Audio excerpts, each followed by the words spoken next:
Welcome to Kenton Teaches. Enjoy the video. In this video, I will show you how to make chili chicken using an easy method. First, we'll get our chicken ready.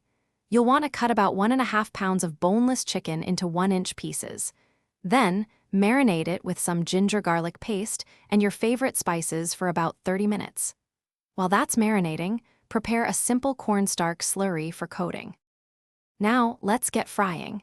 Heat about 2 cups of oil in a pan to around 350 degrees Fahrenheit.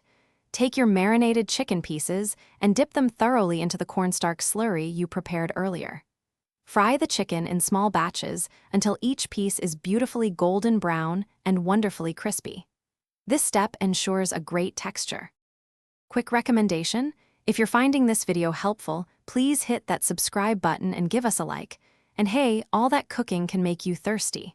Stay hydrated anywhere with the Owala water bottle, perfect for keeping your drink cool while you're in the kitchen. Check the description for the link and other great deals. Now, let's get back to the video. Next, we'll create that irresistible chili sauce.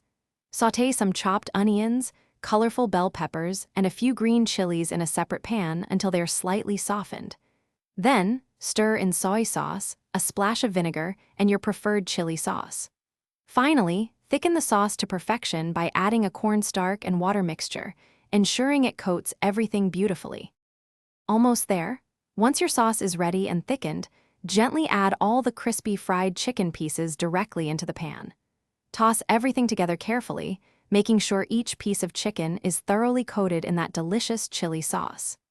Garnish generously with fresh spring onions for a pop of color and flavor, then serve your easy chili chicken hot. Thanks for watching. Please subscribe if this video was helpful.